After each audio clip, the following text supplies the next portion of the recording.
Hey, this is Justin with Roof It Forward. I'm up here on an older 3-tab shingle in Atlanta, Georgia. You've got actually a pretty good amount of damage. It's definitely an older roof, being that it's got ridge vents, middle ridge vents. Also, the ones that are wind damaged, which I'll show you here in a second, they're extremely brittle. The ones that aren't sealed down anymore, you can just barely lift up on them just a tiny bit and you can just tell how brittle they are. So I mean, it's definitely not repairable, but I can show you. So you see that one there, that one's actually missing. You've got a couple more on that slope there. This is the north slope with all this algae. You don't typically have a whole lot of wind on a slope like that, but I didn't really see anything on that part. But you have one here.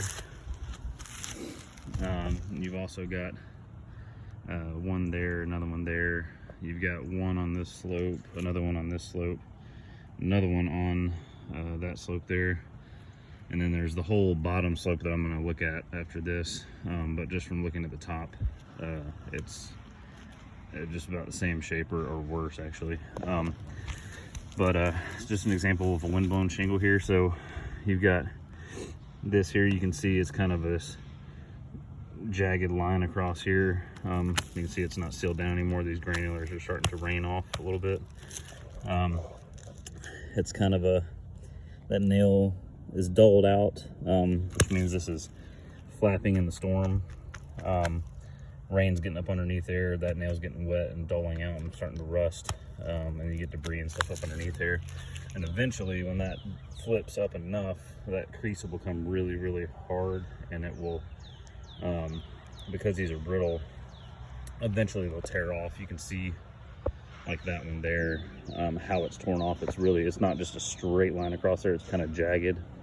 That's just where it happened to crease when the wind blew it, and it just flopped enough times that it just got brittle enough to, or weak enough to come off. So just like this one here, you can see that it's not sealed down. Even like right here, there's hardly any granulars left, and to how weak that looks. So that one's probably a couple storms away from blowing off. This one's pretty close, the same thing. You can see how brittle that line is. That one's actually really dark there. You got another one right there, another one on this slope, and then you can see one right there, down there. So there's a lot more down there. I just haven't gone down there yet, but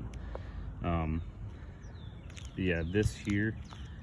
So all the siding you were talking about, the paint's coming off and it's starting to rot. The reason that that's happening, you really need gutters. There's no gutters up here along this whole line here.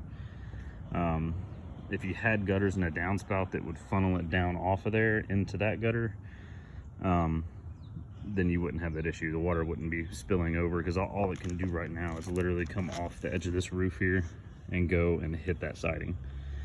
So same thing with right here. It's just pouring off the edge and it's dropping right down to that siding. So that's just something that needs to be installed there. I would recommend putting gutters on this whole upper section here. I mean, like all the way here, all the way around. And I don't think they're on any of this. Yeah, they're not on any of these. So I would install them all the way around, just so you're not having water go straight down and hitting any wood or anything like that, because you're going to end up having a lot more places that look like that eventually. I haven't even looked at the other side, but I'm sure it's starting to have the same effect. Yeah, actually, you can see, I'm not going to get too close to the edge, but you can see that siding's starting to do the same thing, because it's just pouring off the end and going right down to the siding. So yeah, definitely need gutters on this top part, which we do that as well. So we always start from the top down. We always do the roof first and then go down and do gutters, and then you redo the woodwork, and then you paint and all that kind of stuff. You don't want to do those things before you do the roof and have ladders and stuff you know, up against your new gutters and that type of thing. So yeah, it's definitely worth giving it a shot through insurance. I mean, you've got enough damage, especially with USAA. They're very good, and the fact that it's really brittle, it's not really repairable, it definitely helps your case. So I will head down now and show you what I found. Again, this is Justin with Roofing Ford signing off. Thanks.